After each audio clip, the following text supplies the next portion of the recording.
Great to have you with us, Ellen.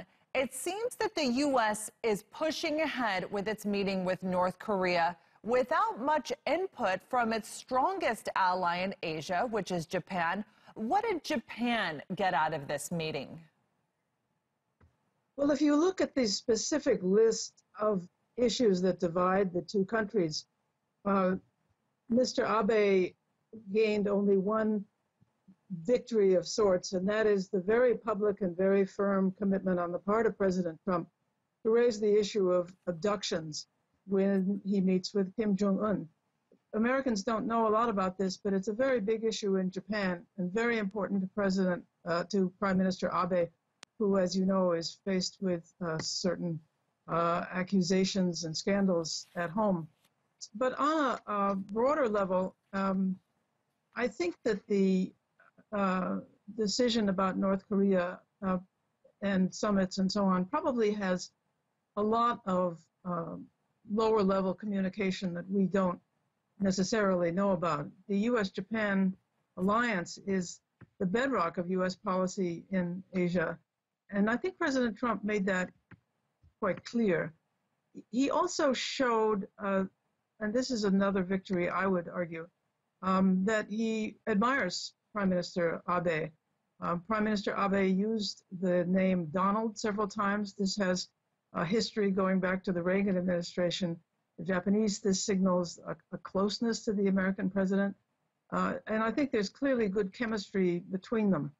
So it was not ideal from a Japanese point of view, but I don't think it was a failure either. Do you think that Abe was able to communicate to Trump that Japan has concerns about its own security with regard to North Korea? Oh, I don't think there's any doubt about that.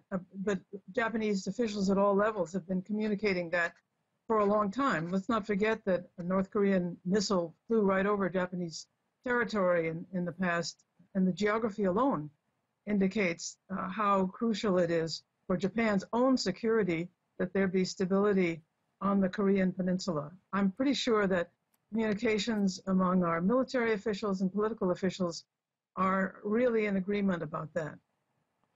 And of course, the Japanese Prime Minister presumably wants to return home with some good news on these steel and aluminum tariffs. Do you think Abe got anything from Trump in return for his loyalty? On the steel and aluminum issue, it doesn't seem that he did. And that hurts because even though Japan exports only a small amount of what it produces, and this is not a major issue in the trade balance, nevertheless, trade partnerships have tremendous symbolic significance. And so being left out of a group that includes Europe, Canada, and Mexico is hurtful.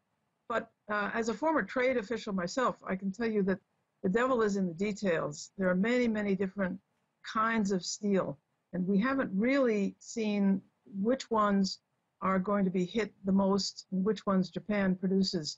But that is a sore point. There's no doubt about that. All right. Dr. Ellen Frost, it's been a privilege to have you with us. Thank you for your insight.